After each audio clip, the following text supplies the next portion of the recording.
Seja muito bem-vindo, muito bem-vinda a um novo episódio do Gonçalves e Demétrio, nosso escritório de advocacia, isso mesmo. Hoje eu estou aqui com o Dr. Carlos Demétrio, meu sócio, e hoje vamos apresentar um episódio que, na verdade, eu não queria criar esse alerta na cabeça de vocês, esse alarme, porém, ele já foi criado há muito tempo, né? Vou trazer até um suspense aqui. Antes de falar sobre isso, ou sobre o que é, enfim, isso tem muito a ver com você, brasileiro, que mora no exterior e não está regularizado. Giovana, e antes que você pense, já ganhei minha carteira de residente, já consegui meu visto em Portugal, na Itália, nos Estados Unidos, o tão sonhado Green Card, a gente não está falando dessa organização. A gente está falando de uma organização que muitos brasileiros sequer sabem que é necessário. E olha que a gente tem atendido muita gente que está fora há mais de 15 anos, 9 anos, enfim. Vou dizer que estamos respirando no escritório esse assunto. Então, ele se tornou o assunto principal. E para conversar sobre esse tema, ainda antes de falar sobre esse tema, eu trouxe um convidado super, super especial, que é parceiro do nosso escritório. E ele está aqui para respaldar você, brasileiro que está no exterior, sobre esse tema, tá? E a gente não pode demorar muito, senão eles vão embora sem saber o que é, né? Então precisamos contextualizar. Mas eu vou apresentar aqui... Não, Dr. Carlos, faça as honras e apresentar o nosso convidado. E eu vou apresentar com calma, Giovana, porque não é todo dia que a gente está sentado na mesa com alguém que entende não apenas de direito no Brasil, mas direito no mundo, né? Estamos aqui com o nosso parceiro, Dr. Bruno Nepomuceno, que é mestre de Direito pela FGV na área de negócios e tem uma experiência, gente, simplesmente em New York, sobre o tema, né? E ele, que entende direito tributário, vai além do Brasil, né? Vai além do nosso território. Dr. Bruno, seja muito bem-vindo ao nosso podcast. Obrigado. E agora eu vou quebrar o gelo porque eu tenho que falar. A especialidade de Dr. Bruno está relacionada ao direito tributário internacional. E sim, minha gente, o tema de hoje é sobre saída fiscal. Finalmente, vou apresentar para vocês hoje com todo o respaldo jurídico necessário e sem juridiquês, tá, Dr. Bruno? Vamos tentar falar fácil aqui para que os brasileiros possam entender o que de fato é saída fiscal, o que eles precisam fazer. Vamos tentar responder as dúvidas mais recorrentes desses brasileiros e, sim, trazer o que é mito, né? O que estão falando por aí que não é verdade. E, assim, uma coisa que eu gosto e já vou introduzir no tema, dentro dos meus atendimentos que eu faço, é saída fiscal é apenas a ponta do iceberg. É isso mesmo. Por que eu sempre digo isso? Isso eu aprendi com o Dr. Bruno, tá? Nos atendimentos dele. Porque a gente, quando fala em saída fiscal, não é somente preencher um formulário e apertar no botão e enviar. Não é.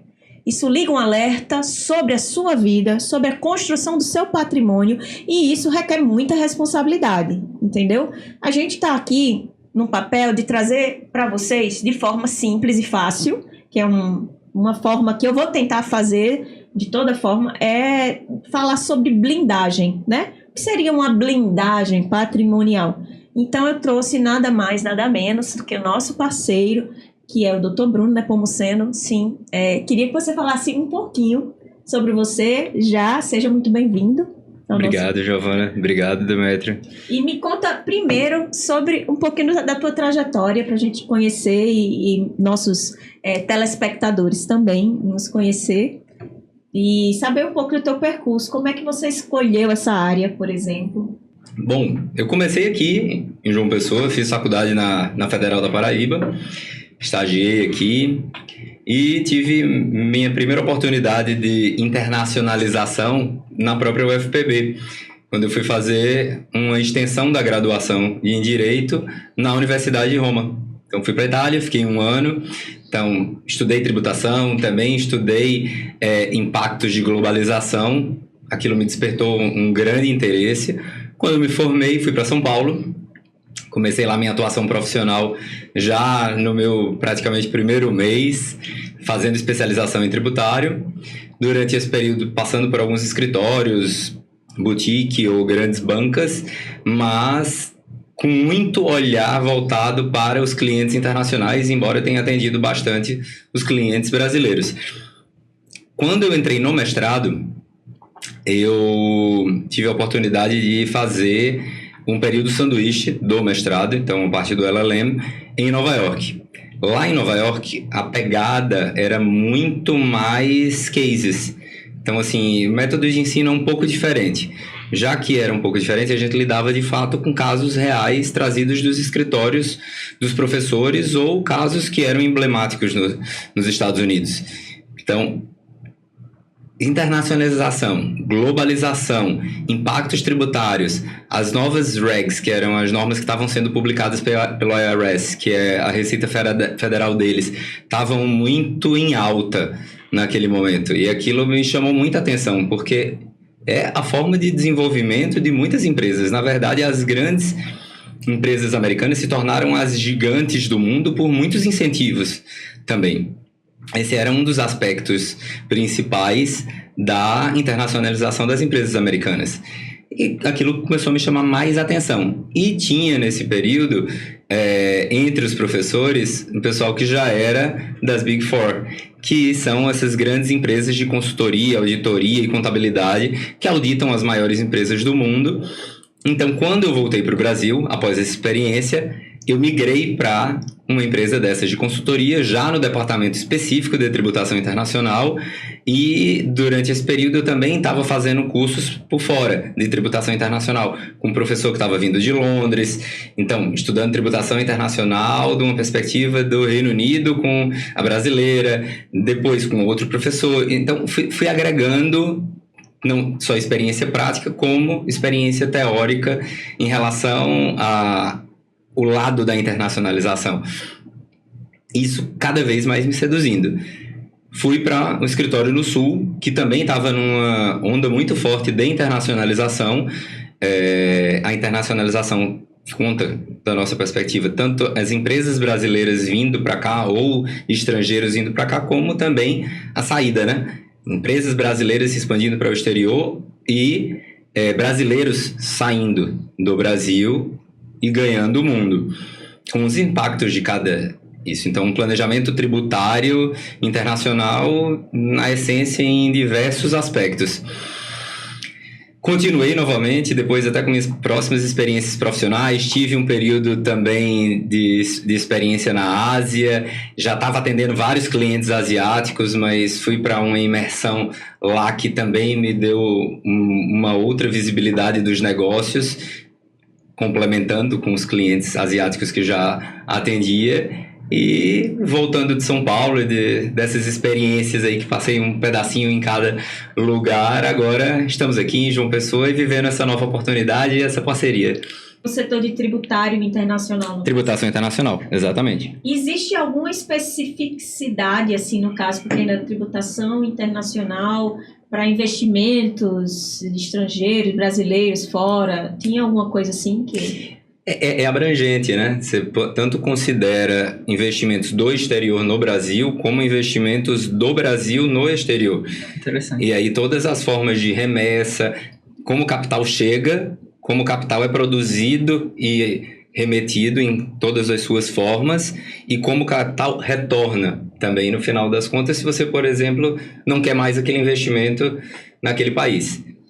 Então, a gente pegava todas as perspectivas e estava sempre tendo que trabalhar em conjunto com os escritórios internacionais, porque, naturalmente, se você envolve mais de um país, mais de uma jurisdição, tem regras domésticas de um país, regras domésticas do outro país e as regras internacionais. Tem os tratados internacionais que vão se aplicar e se sobrepõem a algumas dessas regras. Há algumas dessas regras. Então, acaba sendo regra demais para se cumprir. E você por tem isso que que saber precisa a dessa ordem de hierarquia dessas regras, também. o que está valendo, o que não está valendo. Esse é o universo do direito internacional que eu amo de paixão. Pois é. E aí migrei também depois para um escritório no sul do Brasil, também para lidar basicamente com essas questões internacionais. Era mais um departamento internacional, de negócios internacionais, com a amplitude que o departamento também... assume, e as peculiaridades locais. O sul do Brasil tinha determinadas peculiaridades. Depois voltei para São Paulo e agora estamos aqui. Estamos aqui. Estamos aqui Em mais hoje, uma etapa. nessa etapa aqui, e nós aqui atendemos, né? Somos, que eu gosto de falar, somos ponte dos brasileiros que moram no exterior, e é assim que a gente se apresenta, porque é mesmo. Na verdade, nós atendemos e hoje temos uma predileção, vamos dizer assim, para ajudar aposentados que moram no exterior. Porém, a gente acaba agregando muito mais que isso, a família inteira. A família inteira. Então, isso entra com um escopo muito grande, a gente acaba virando advogado de confiança no Brasil. E, claramente, com toda a responsabilidade do mundo, de que ninguém sabe tudo. É a mesma coisa que eu sempre digo, eu tenho que trazer para junto um corpo jurídico que eu possa atender o meu público, né?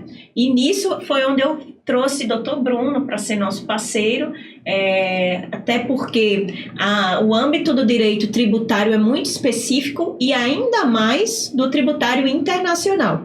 Então, todo esse papo inicial aqui é para vocês verem assim como a gente traz para vocês toda a responsabilidade de uma análise, né? Eu gosto de falar sobre isso porque a gente vê muita gente que quer ter formação jurídica, fazendo formulário de saída fiscal, porque realmente hoje até indo lá no ChatGPT, usa a IA, é muito fácil. Porém, se você for perguntar a IA, hoje mesmo ela me deu 3 respostas erradas. Se eu não soubesse o direito, talvez, eu teria me dado muito mal. Porém, eu utilizo a ferramenta, só que com aquele escopo de ter respaldo jurídico de estudo, né? Tanto que eu corrigi a inteligência artificial, ela disse, mesmo, você tem razão, por isso. E eu posso até falar o caso disso depois, mas eu vou deixar um pouquinho para frente para a gente conversar mais com o Dr. Bruno. E Dr. Bruno, antes, desculpe interromper, mas só para contextualizar, né, muitas pessoas acham que o fato, né, de declarar imposto de renda aqui, a gente encontra muita gente assim. Não, você deu saída fiscal? Não. Aqui em Portugal eu declaro um imposto de renda, aqui nos Estados Unidos, no Brasil também. Tá tudo certinho aqui e lá, né? Aí quando a gente pergunta, mas você informou suas rendas mundiais, né? Tudo que você ganhou aqui. Então, a gente, toda vez que a gente vai fazer um atendimento e o cliente já vem, como é o procedimento, quero dar saída fiscal, a gente fala, calma. Você sabe se é o momento adequado, se é o seu caso. Então, já para entrar no assunto, acho que eu já dei spoiler sobre o tema, né? Hoje nós vamos falar, sim, sobre ela, a temida. A tão temida saída fiscal. Saída fiscal. Eu já tinha começado a falar que era apenas a ponta do iceberg, porém, eu quero começar agora do começo. Gostaria de pedir a Dr. Bruno para esclarecer de forma bem fácil, né, para os nossos ouvintes ou telespectadores, o que é saída fiscal, quando ela é necessária, puder fazer uma explanaçãozinha básica sobre isso. Claro, a saída fiscal, ela é composta por... É um procedimento, né? Então, você tem 2 etapas para esse procedimento. É a comunicação de saída, que lhe avisa que você vai sair, que está saindo. E a outra é a declaração de saída definitiva.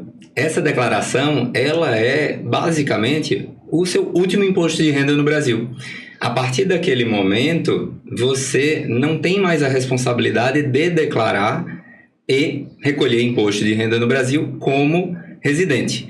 Então, assim, o pessoal confunde de fato muito estar em outro país, a residência física, a moradia, com a residência fiscal. Então, muitas pessoas saem do país e permanecem como residentes fiscais aqui no país, no Brasil, no caso. E, por acidente, ficam com dupla residência. Inclusive casos, como já vimos, de pessoas com tripla residência fiscal. E esse é um cenário de um risco considerável se você tem rendimentos nas 2 jurisdições. Ou, por exemplo, eu diria que vários casos que são relativamente mais simples, que só tem rendimento num país europeu, mas não tem mais nada no Brasil, porém você deveria declarar no Brasil, porque essas rendas, você tem que lembrar que a cada país desses ele tem um sistema de tributação. O Brasil adota um sistema de tributação que é em bases universais. Então, todas as rendas de um residente fiscal brasileiro auferidas no exterior, elas devem ser declaradas e capturadas para a tributação.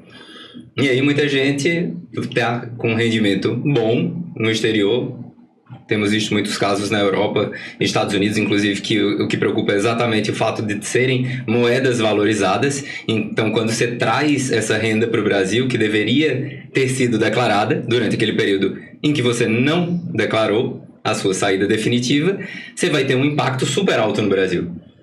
E aí é onde entra o primeiro ponto. Vale a pena este risco? É melhor avaliar qual é o sistema de tributação do país, conversar com um profissional especializado, ver qual seria a sua responsabilidade tributária em uma circunstância de única residência fiscal, em qual país seria, ou de dupla, ou de tripla. É estudar de fato. Principalmente se você tem patrimônio e se você tem renda em mais de um país, ou simplesmente no exterior, da perspectiva de ser residente fiscal em um país. Então, existem impactos. E o pessoal está sendo chamado a atenção agora quando tem chegado as multas, as demandas de declarações que estão omitidas dos últimos 5 anos, ou os avisos dos bancos de que precisa dar, não a saída, mas informar que é não residente. Mas para pessoas que nem deram a saída, muitas vezes. Então, o procedimento é o fim.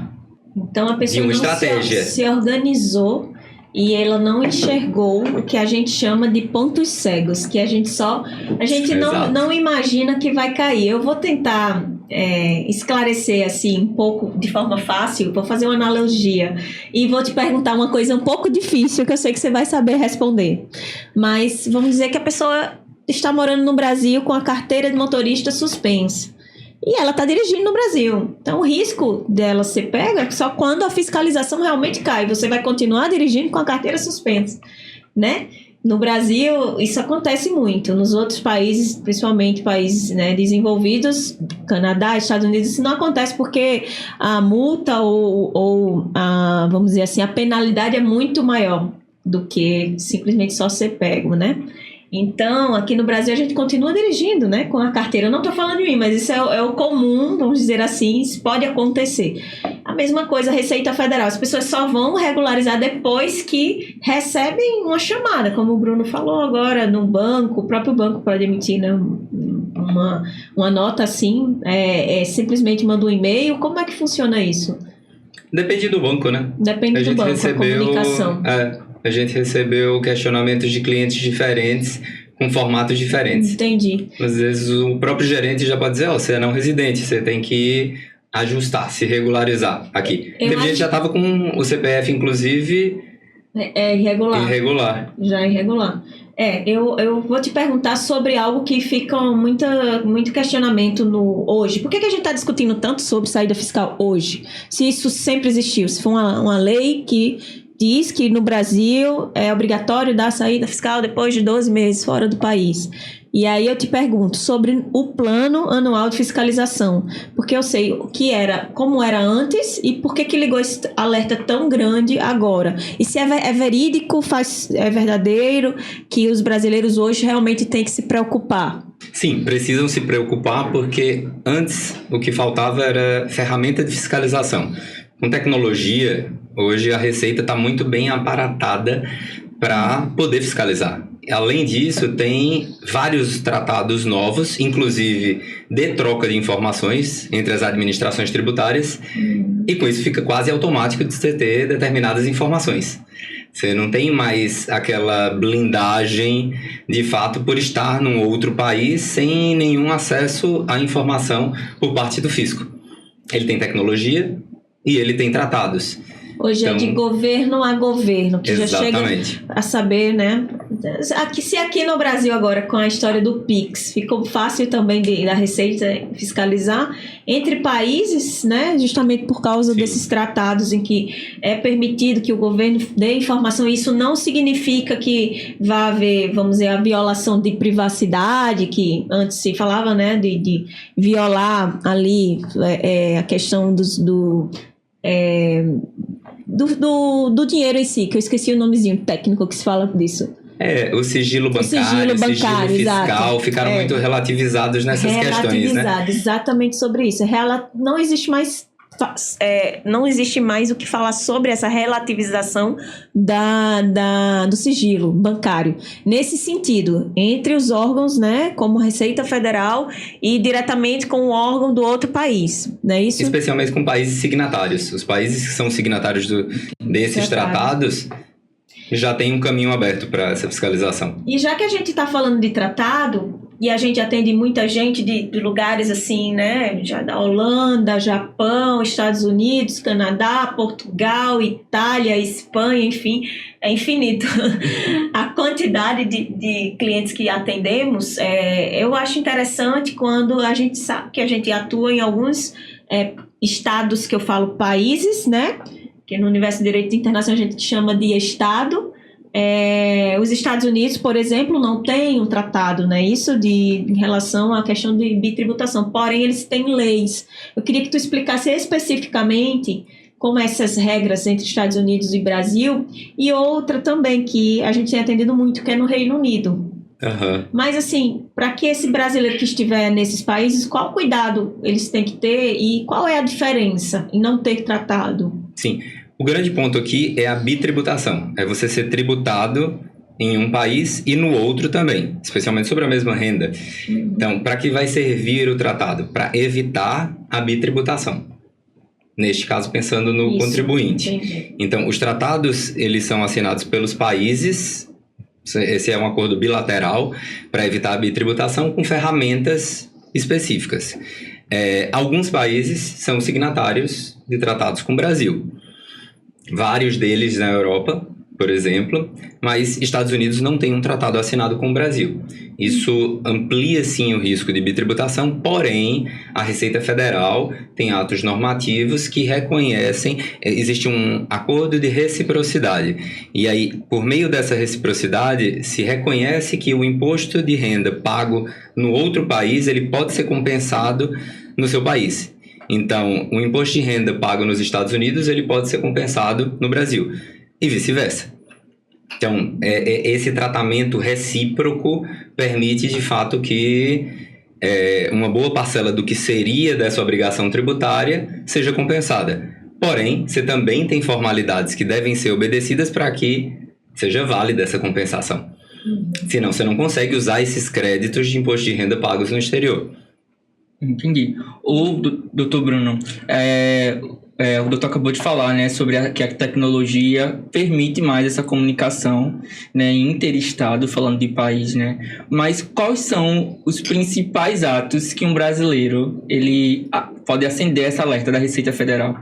O que pode acender essa alerta para a Receita? Além desses órgãos fiscalizadores, mas quais são os atos? Transferir valores, comprar com cartão internacional? O que é mito e verdade quando se trata de alerta para a Receita Federal? Vou trazer algo que pode ser até chocante, né? Porque muito se fala no procedimento, saída fiscal. Eu diria que esse é, inclusive, o primeiro ato que traz o alerta para a fiscalização. Porque a partir daquele momento a Receita não pode capturar mais nenhuma renda sua. Então, a partir daquele momento, ela vai querer olhar para os seus últimos 5 anos, que é o período que ela pode olhar. Pelo menos para entender se você tem alguma viabilidade de captura de tributos. Principalmente num momento como a gente está hoje, que é de ânsia arrecadatória, focada sim nos estrangeiros, é recorrente os planos anuais de fiscalização, os relatórios da Receita que eles publicam anualmente, então os estrangeiros estão sim no foco, porque era uma renda que não era capturada, era uma renda que as pessoas saíam e de fato saía do foco do Brasil.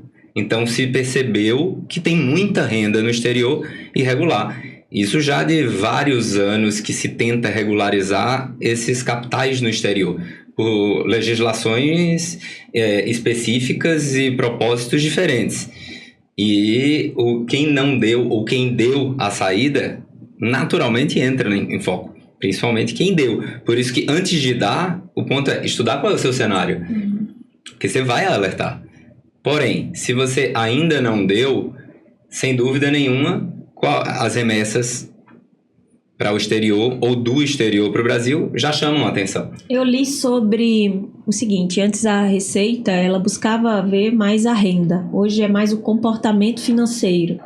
Então, meio que Eu acredito que dentro de toda essa análise que a gente vem acompanhando, né, principalmente da que você vem fazendo, é exatamente isso, é entender o escopo, o quadro geral da situação, porque por ser um sistema, né, com base universal, então ele acompanha a renda que está lá fora, então a gente consegue, inclusive, quebrar muita objeção do brasileiro que diz, não, mas eu declaro anualmente, eu faço certinho, eu faço com o meu contador no Brasil e também faço com o meu contador nos Estados Unidos, e eu sequer transfiro dinheiro do Brasil para os Estados Unidos, nem dos Estados Unidos para o Brasil. Porém, eu tenho empresa nos Estados Unidos, eu tenho imóveis, eu tenho investimento em bolsa e também tenho nos dois lugares. Só que ela não entendeu o risco que ela está tomando, não é isso? Exato. Então, explica só um pouquinho sobre isso, que eu quero entrar nas principais perguntas, que eu acho que vai ser bem interessante aí, para todo mundo. Se são dois países que capturam a renda universal, ou seja, todas as rendas produzidas em qualquer lugar, então, naturalmente, você tem que se preocupar, porque você está tendo um tratamento que é territorial. Existem sistemas territoriais, mas estamos falando aqui de situações em que os países, supostamente, hipoteticamente, têm tributação da renda universal. Então, você está, vamos dizer, nos Estados Unidos capturando só a renda americana, no Brasil capturando só a renda brasileira, mas os dois países estão querendo ver a totalidade da renda. E não tem, ou seja, você está irregular nos dois. Ninguém se deu conta e vai ter assim, vai tomar um susto se caso. É engraçado que toda vez que eu começo a fazer atendimento, que eu começo a contar, aí os olhos da pessoa começam a crescer assim, ó. É sério? Aí diz, não, calma, vamos com calma.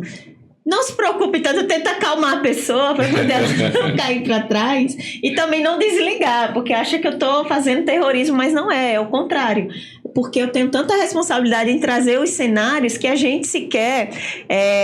a gente fala de saída fiscal nesse primeiro atendimento. Na verdade, a gente faz a pessoa entender que ela construiu um patrimônio, né? Ela trabalhou para aquilo, ralou, a família inteira está envolvida. Aí tem um casamento no meio, tem filhos, aí sucessão, aí vai receber uma herança.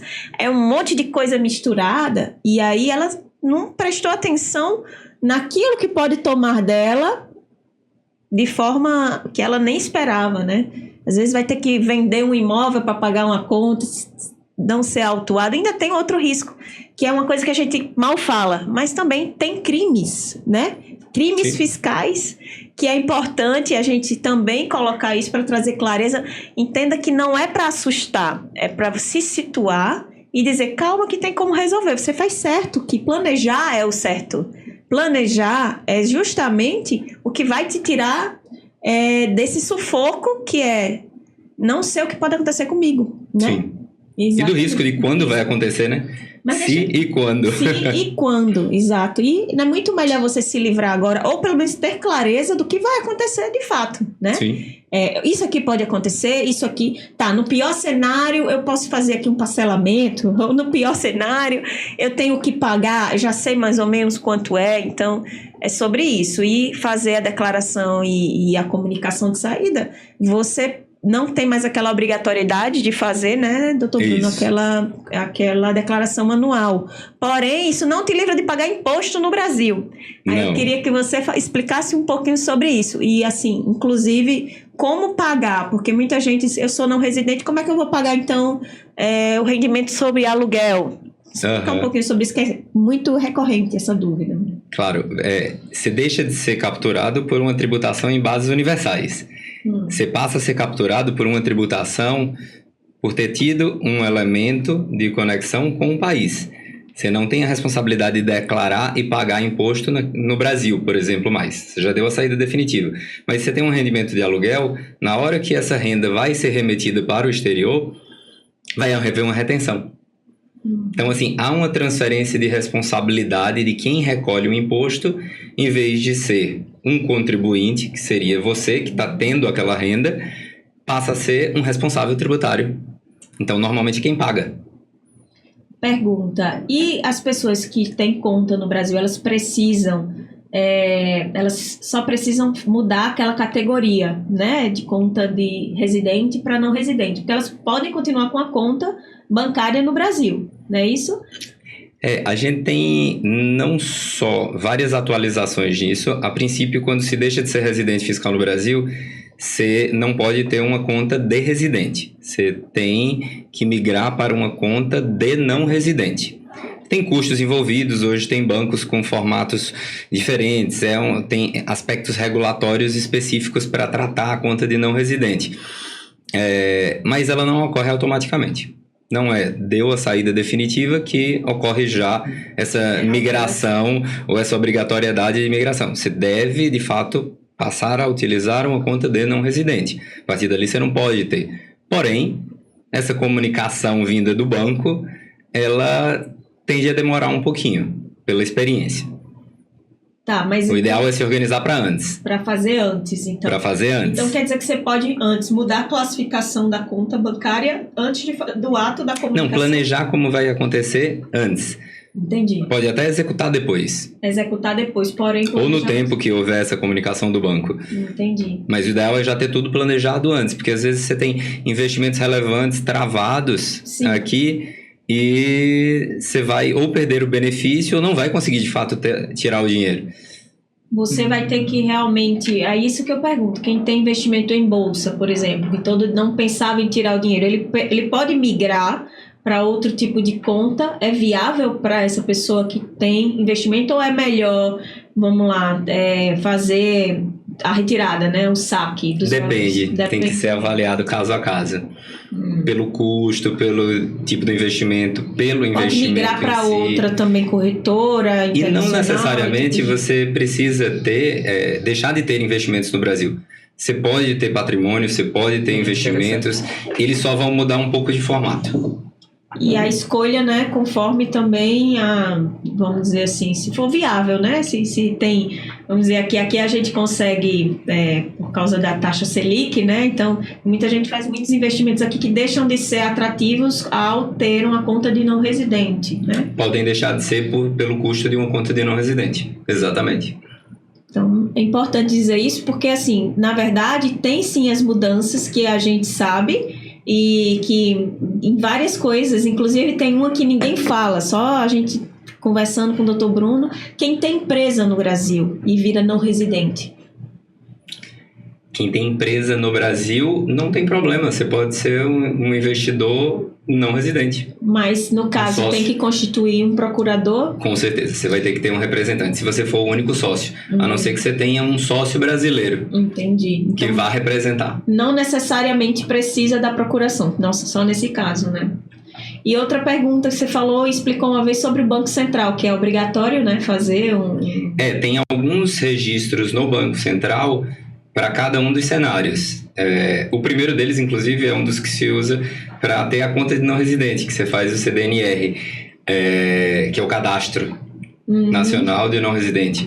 Posso ter trocado uma das letras agora na sequência. Mas tem também o registro de investimento direto no Brasil. Então, se é um estrangeiro, tem uma empresa no Brasil, você tem que ter esse cadastro. Se você faz empréstimos para o Brasil, você vai ter o RDE, ROF. Tem registros específicos que você também deve cumprir.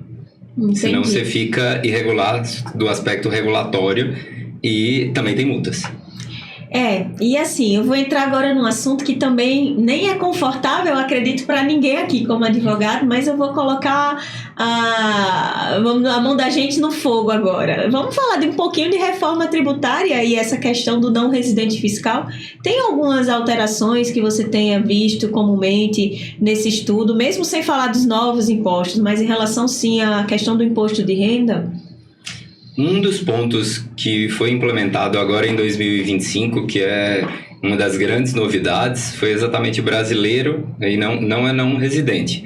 É o residente que tinha empresa no exterior, o pessoal que usava muito holding para deter investimentos no exterior. Se era detido por pessoa física, você só tinha a responsabilidade da tributação efetiva quando os lucros eram distribuídos.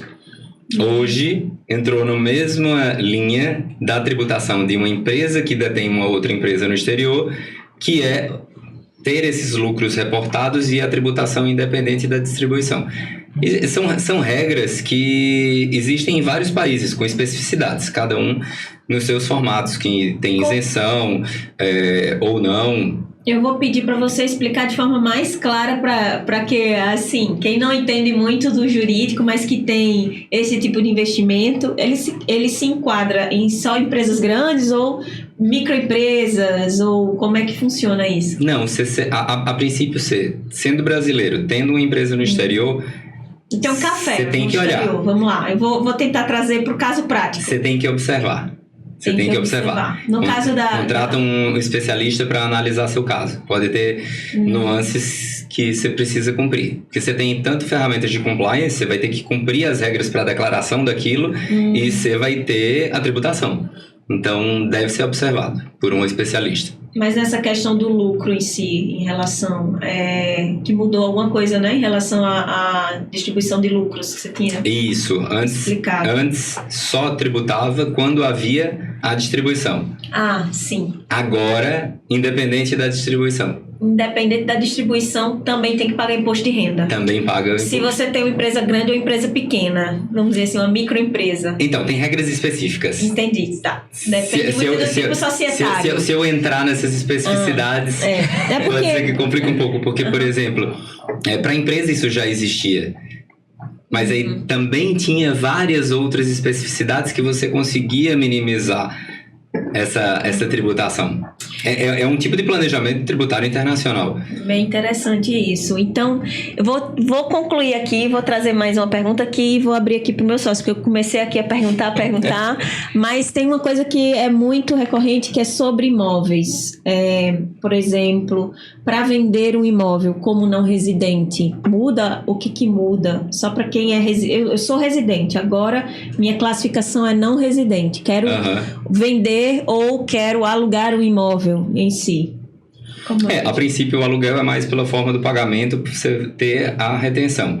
E aí tudo que se refere à retenção também é interessante olhar os tratados. Cada tipo de remessa tem alíquotas específicas de retenção. E os tratados podem ser aplicados nesses casos.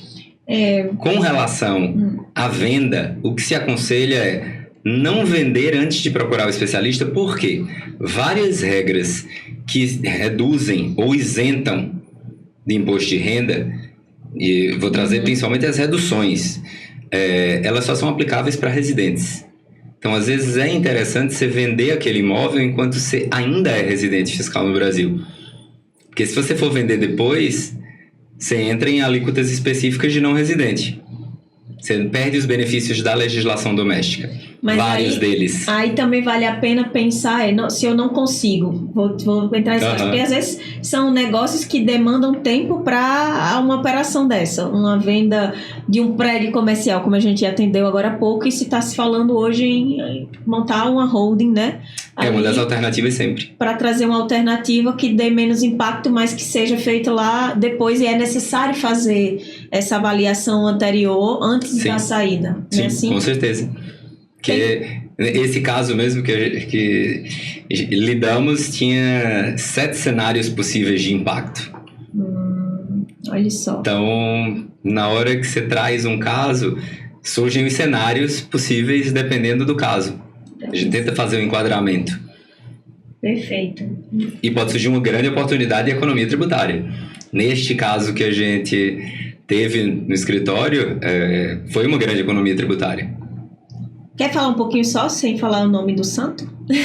Eu acho que foi bem... Já deu um bom indicativo porque a gente pegou cenário holding, cenário não residente como pessoa física, cenário não residente como pessoa jurídica, cenário em que se aplicava cada uma das alternativas de redução ou de isenção da lei para residentes. Então, quando você puxa esse leque de oportunidades, acabou gerando 7 oportunidades diferentes. 7 alternativas diferentes. Sim. Sendo a mais cara coincidentemente, a que ia ser conduzida antes. Que é a venda individual, que era automática. Pessoa física não residente. É só explicando melhor, porque a gente entende o caso, um cliente nos procurou, a gente fez uma consultoria justamente para fazer essa organização de como ele conseguiria economizar, mas ele já era não residente, a gente não fez o serviço que a gente presta, que é de trazer um diagnóstico estratégico para ele, para não residência. No caso, ele já era não residente e precisava vender um imóvel. Esse imóvel, ele estava na escritura pelo valor, acho que eram uns 100 mil reais, dando um exemplo assim bem esdrúxulo para vocês entenderem.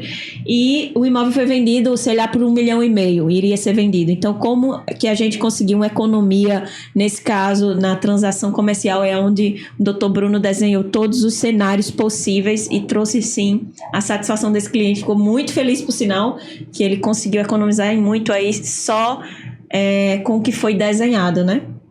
Até puxando o gancho do caso dele, que às vezes se aplica a muita gente, né? Muita gente que já deu a saída, ou que mora no exterior e está avaliando a questão da saída ou não, mas o fato já é residente fiscal no exterior. Muitas dessas pessoas têm planos de voltar para o Brasil. Sim. Então, essas oportunidades também podem surgir para o momento em que vou antecipar 1 ano, a volta ou a permanência. Então, tudo isso entra na estratégia com o seu plano de vida. Entendi. Eu tô aqui numa aula, né, completamente, tô praticamente igual aos nossos clientes, cheios de dúvidas, né, cheios de paradigmas quebrados, né. Eu acho que um paradigma que a gente enfrenta muito quando a gente vai falar de saída fiscal com os nossos clientes, primeiro é essa questão, né, de eu faço tudo certinho aqui no Brasil e faço certinho lá no meu país, né, e como esse é um risco, né, real, né? É a questão do contador isolado. A gente já liga o alerta. Aqui não vou nem contratar esse cara, só estão querendo fazer um serviço de saída. Eu vou ver se eu preciso, porque eu faço tudo certinho, né? Assim? Isso. Então, como esse diagnóstico. Tivemos casos, inclusive, em que a própria pessoa fazia. A sua declaração de imposto de renda, chegou com o argumento de que fazia tudo certinho. E, na verdade, não só estava errado, como não entendia de sistema encaixava. Com base universal, não fazia a menor ideia do que estava falando. Falando dos nossos clientes, né, casas, a gente teve um caso bem interessante que me faz te fazer uma pergunta sobre as obrigações daquela pessoa que não é mais residente, que deu saída fiscal, né? Por exemplo, a gente teve um cliente que deu saída fiscal há muito tempo, mas não houve uma comunicação formal ao seu ente pagador, né, do benefício aqui no Brasil. E aí ele teve um problemão, né, que nós estamos resolvendo aí. Mas quais são as principais obrigações da pessoa que dá saída fiscal? Porque o que muita gente ouve muito, o que a gente ouve muito. Não, como fica a minha aposentadoria? Como fica minha conta no banco. Meus investimentos. Né? Quais as obrigações acessórias, né? Que são interessantes observar. Se você já fez saída fiscal. Então, vamos falar para aquelas pessoas que já deram a saída definitiva, mas que não estão isentas de riscos, né? Pensando numa posição bem proativa, né? De estar em compliance com tudo, resolver tudo. A ideia principal é, no momento que você dá a saída, comunicação e declaração, para a Receita, você resolveu essa etapa com a Receita. Se você tem fontes pagadoras ou qualquer outro vínculo, é interessante que se tenha a comunicação para cada um desses entes pagadores, ou estes vínculos que você mantém com um país que você não tem mais o vínculo de residência fiscal. Então, sem dúvida, todos os que forem envolvidos, vale a pena se falar, porque às vezes são entes privados, outros momentos são entes públicos, alguns adotam procedimentos específicos. O caso desse cliente, mesmo que a gente acabou tendo um problema, era uma empresa multinacional com um fundo de previdência do país e que, a partir de um certo momento, fez transações com códigos de remessa que não eram de não residente. E isso trouxe a atenção do fisco para esse cliente, que entendeu que ele não era mais residente fiscal e começou cobrando as 5 últimas declarações. E lembrando se entregassem o impacto tributário, porque ele reside em um país de moeda supervalorizada, seria gigantesco. Em libras. Era em libras. Então, assim, imagina uma renda de um cliente que, na verdade, essa era a nacionalidade dele, né? Ele era inglês de fato, era estrangeiro, passou um período no país e as rendas dele eram em libras, predominantemente. Se fossem trazidas para o Brasil, o impacto durante esses 5 anos seria super relevante. Eu queria trazer de forma mais clara possível essa história, porque fica um pouco difícil, assim, de outras pessoas, talvez, que não entendam muito, né, sobre esse linguajar jurídico. Praticamente. Claro, vamos melhorar. Vamos tentar trazer isso. Eu, como host aqui, vou tentar trazer. Praticamente, existia um inglês que morou no Brasil, só que quando ele morou no Brasil, esse tempo também, ele teria uma cidadania aí brasileira, né, vamos pensar assim, e trabalhou numa multinacional no Brasil. Ele tinha uma previdência privada no Brasil, não é isso, Bruno? A partir daí, ele voltou a morar justamente lá no Reino Unido, certo? Pode contar o caso, assim, para que a gente consiga completar. Perfeito. E voltando para o Reino Unido, ele tinha dado a declaração, ele fez tudo certinho. Nesse caso, ele fez tudo certinho. Mas ainda assim... A declaração de saída lá, o contador, aquele contador amigo, né? Tem que contextualizar. O contador amigo fez no Brasil, e o que eu escutando, né, são pessoas idosas e tudo mais, foi feito à mão. Teve um tempo que se fazia à mão lá no Reino Unido, né? Então ela guardava tudo aquilo e guardava na casa da mãe. A própria Receita, né? Era um período em que a declaração não era digital. Feito à mão, então. Não tinha comunicação, era só a declaração. Então eles deram a declaração de saída definitiva fisicamente. Fisicamente, gente. Entendeu? Assim... Passados 20 anos, você não tem por que guardar. Passados 20 anos, fui visitar a minha mãe. Joguei tudo fora. Como é que eu ia guardar um negócio? E aí, exatamente agora, quando... Por um acaso. Por um acaso, se ligou o alerta e foi pior. Aí, nesse caso, eu vou deixar o Dr. Bruno contextualizar a história do e-mail. Conta aí. Pois é, surgiu tudo de um e-mail. Do e-mail da própria família desse aposentado, enviou para a empresa fazendo algum questionamento e a empresa passou a adotar um procedimento diferente. E nessa alteração de procedimento diferente, antecipado junto à Receita Federal, não é isso? Por causa de um e-mail comunicado. Ou se talvez o próprio contador viu que faltou alguma coisa naquela hora, né? Porque existe no sistema, né, o histórico, e aí fez qualquer tipo de comunicação. Por isso que quando antes, só ligando esse alerta, antes, quando eu falo e a gente vai fechar com o cliente, por favor, não mande e-mail. Não mande e-mail, não faça comunicação nenhuma, deixa a gente analisar tudo antes. Isso. Não fale nem com o seu contador, deixa a gente resolver, porque muitas vezes, o que aconteceu nesse caso? Nesse caso foi exatamente agora que se ligou o alerta da Receita Federal antes de solucionar, né? Por causa desse e-mail enviado ao Brasil, a essa empresa, que essa empresa comunicou e deu uma inconsistência de informações na Receita. Eu não sei se tornei um pouco mais claro. Esse cliente acabou tendo tratamento de residente por um tempo, com reconhecimento de não residente, e depois, mesmo como não residente, sendo cobrado como residente pelas últimas 5 declarações, ele ainda perdeu a retenção, que seria só de não residente. Ou seja... Então imagina que embrólio. É um verdadeiro samba do crioulo doido, isso aí, porque ele fala o residente, não residente, aqui eu fiquei perdida. E aí, isso vai acabar na justiça. É o que a gente quer? Não. Vamos tentar administrativamente com toda certeza. Porém, não é tão simples assim. Por isso que planejar é muito melhor do que remediar.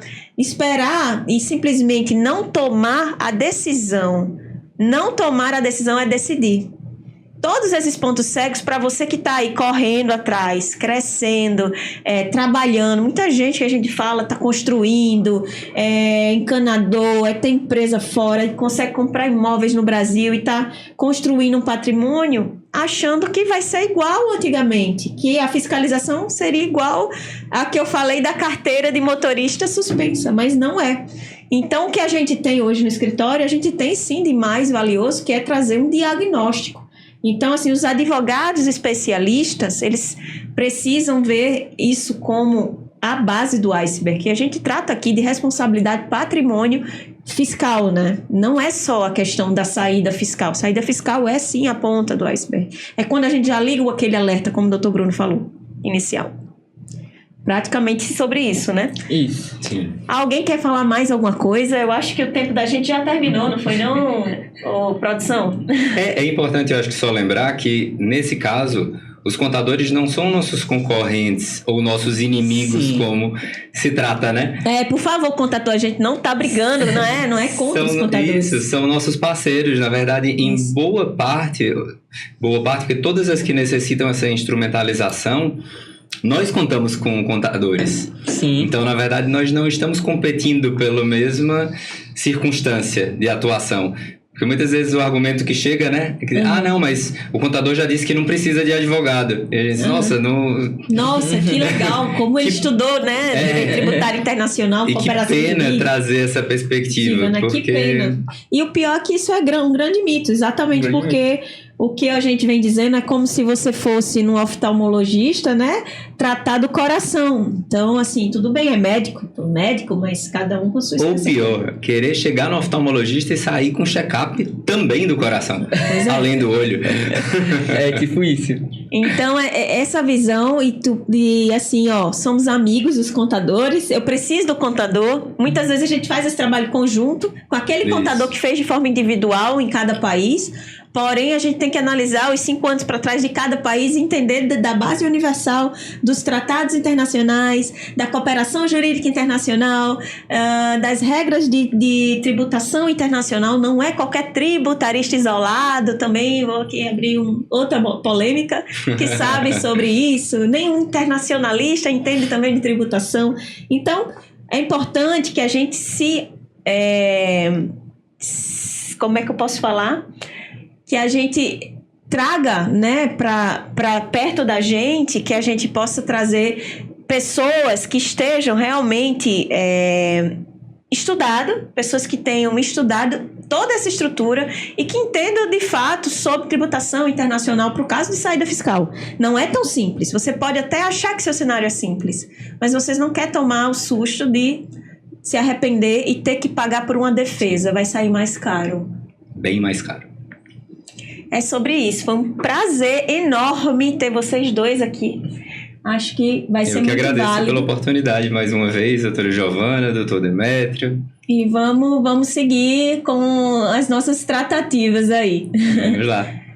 E é isso, gente. Muitíssimo obrigada. Você, brasileiro que mora no exterior, se não entendeu alguma coisa ou se ficou alguma coisa, pode escrever aí nos comentários, tá? E aproveita para curtir e mandar para aquele brasileiro que acha que é muito normal não fazer saída fiscal. Até rimou. É isso. Tchau, tchau.